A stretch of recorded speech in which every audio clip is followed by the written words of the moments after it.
Today I'm going to show you how to work with Adobe's Acrobat shared review features, which will enable you and others to proof and specify amendments to artwork and other documents electronically. Shared reviews are a special kind of Acrobat document that saves comments added to it to Adobe's server, so that all contributors and the author have access to them. Although they can be sent as attachments to an email, you will usually receive an email via Adobe from the author containing a link to download the PDF. If you're watching this tutorial because you have already received an email containing a shared review document and want to know how to use it, I'll show you how to create an Adobe account, log in and download or open the review PDF, as well as sharing your comments and corrections with all participants. If you have yet to receive your first shared review PDF, hopefully by the end of this video you will be prepared and ready to join your own reviews when they are sent to you. In order to participate in a shared review, you must have either Acrobat or Acrobat Reader installed on your computer. I'll be working with Acrobat Reader 11, and if you want to follow along with what will be shown on screen, I recommend you use this version, although the review features will work with earlier versions as far back as version 9. Some commands and tools may appear in different positions in earlier releases of the software. First, I will show you how to create an Adobe account that you can use when working with shared review PDFs. I will then show you how to download the PDF from the email sent to you, open it, and add a variety of corrections and comments to the document. I will also show you how to edit, delete, and then publish those comments to everyone who has access to the review. In order to participate in a shared review, you will need to have already registered an account with Adobe. They call it an Adobe ID. If you haven't got one already, let's make a start by creating this account. Open a web browser and in the address bar type in acrobat.com. In the acrobat.com site, look for the drop-down box in the upper right-hand corner of the page and select acrobat.com. A new page will appear requesting your Adobe ID and password. In the lower right-hand area of this page, click on the Create an Adobe ID button. In the email address field, type in the email address that you will be using to correspond with the person who will be creating the review document for you to contribute your comments to. Complete the remaining details before clicking the Create button at the bottom right of the page.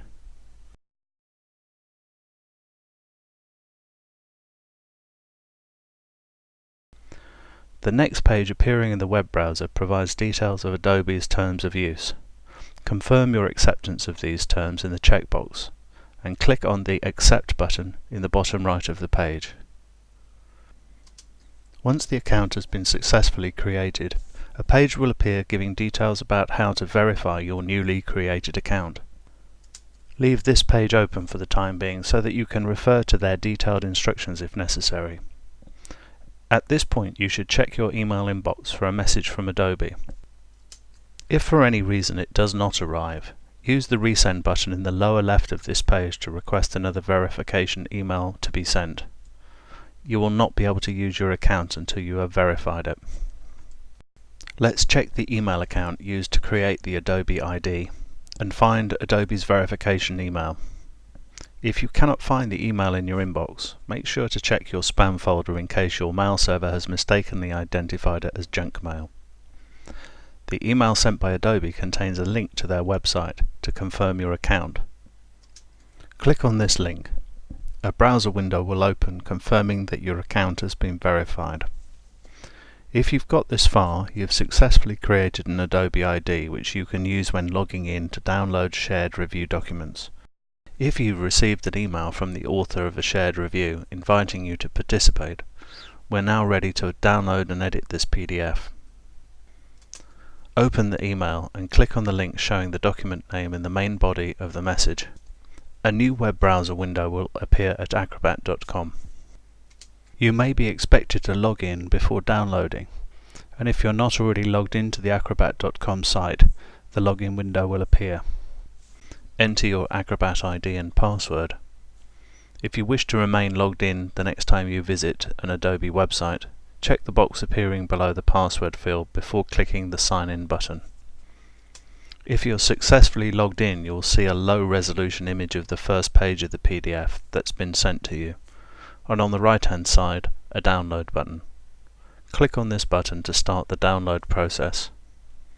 Depending on your computer's configuration, a dialog box may appear prompting you to open or save the document, or the document may be downloaded automatically into a folder on your hard drive. I'm going to assume here that you know where this file is located once downloaded.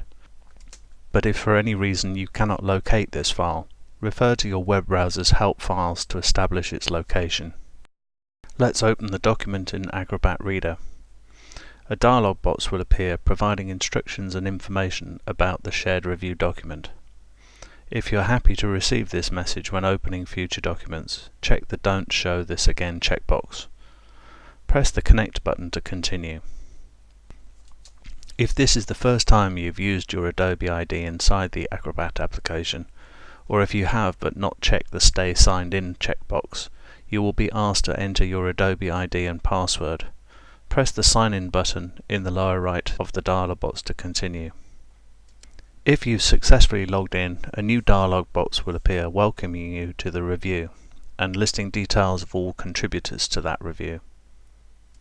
You will also see information about the number of comments added from everyone and the deadline beyond which no further comments can be added. If you're happy not to receive this message when opening future documents, check the Don't Show This Again checkbox. Press the OK button in the lower right of the dialog box to continue. I have now opened the downloaded document in Acrobat Reader. You will notice a yellow panel has appeared below the menu and toolbars at the top of the window. This panel is only visible when you are logged into a shared review document, and it contains the controls to publish and check for comments. If this panel is not visible, check that you have successfully downloaded and opened the correct document from the Adobe website link in the email, as well as being successfully logged in. In the upper right area of the application window, look for the Comment button, which toggles the display of the comment panel. Inside this panel you'll find 4 roll-ups containing the comment tools. If any of them are collapsed, you can click on the triangle icon to the left to expand their contents. The Annotation roll-up contains markup tools commonly used to highlight text, proofread, and add notes and insert multimedia such as attached documents or recorded audio. The Drawing Markups roll-up contains tools for drawing shapes and call-out boxes, enabling you to highlight particular areas of the document. Finally, the Comments list contains a listing of all the comments made inside the document. Inside the main window you'll see the content of the PDF. Let's start by using the Annotation markup tools, which you would generally use instead of proofreading marks when correcting text. I've prepared a guide to proofreading marks using Adobe Acrobat, and this is available for download in the Proofing Artwork article on my website at eddiegreen.com. And you'll find this useful when using Acrobat's limited range of correction tools in the Annotation markup rollup. Click on the sticky note icon and click somewhere in the page to add a comment box. A text box will appear in which you can type instructions or comments. By default, this is visible only when the sticky note icon on the page is double-clicked. Clicking an empty area of the page or another markup tool or comment will automatically hide non-selected comment boxes.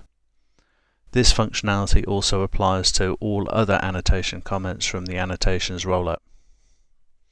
When you've finished using a tool, click on the Selection tool or the Hand tool in the top toolbar to deactivate further comments. If this toolbar is not visible, right-click in the Applications toolbar area and check the item Select and Zoom to enable its visibility. Use the text highlighter to draw attention to a particular section of text and add your comments or instructions in the pop-up comment box that appears while selected.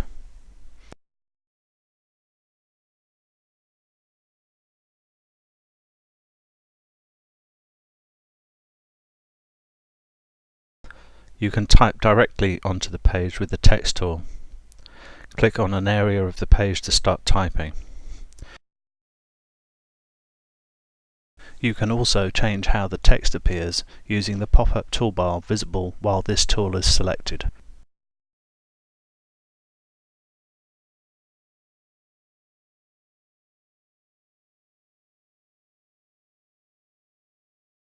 If you need to create more space to type, select the comment and use the drag handles that appear in the corners and sides to resize.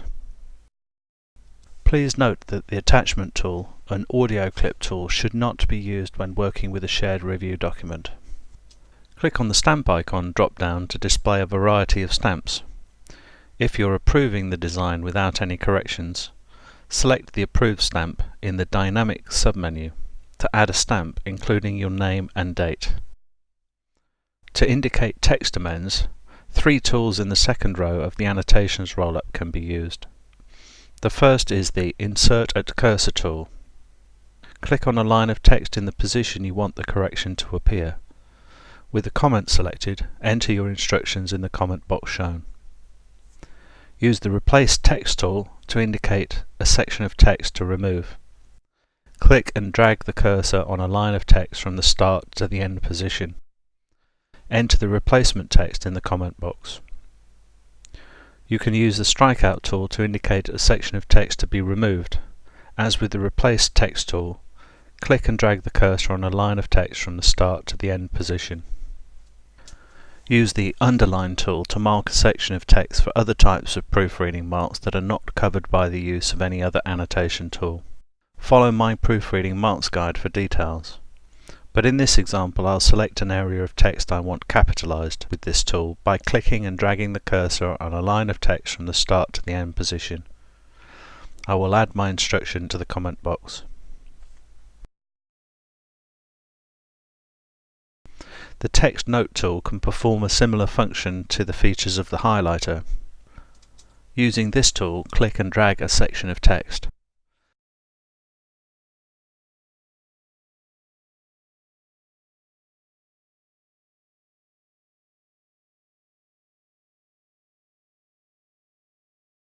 By right-clicking over the text note, you can change its properties, including its color.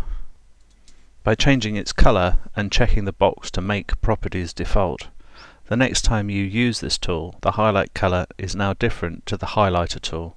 In this way, you could differentiate between 2 different types of corrections, and when used consistently, it will help other participants in the review process to rapidly identify the different types of corrections in the document. By right-clicking over any comment, a context-sensitive menu appears with shortcut commands to help you edit and organize these markups. For example, if you want to delete a comment, select it and click the right mouse button over the item. You will find the shortcut to delete in the menu that appears.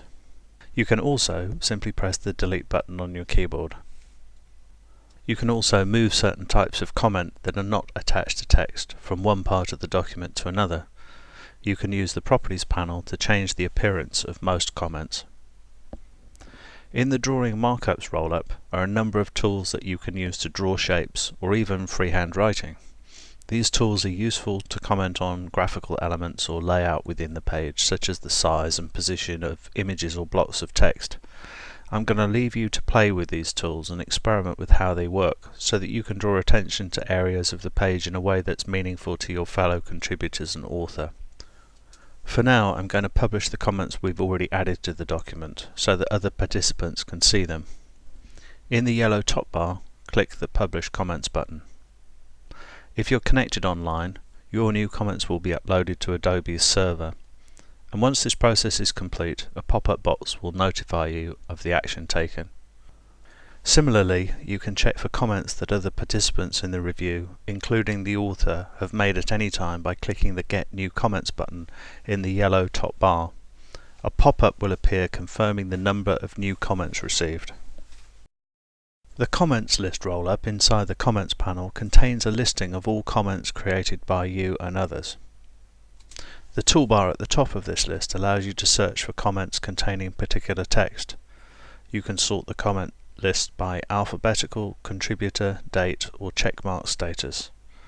You can filter the comments list to include only particular types of comments.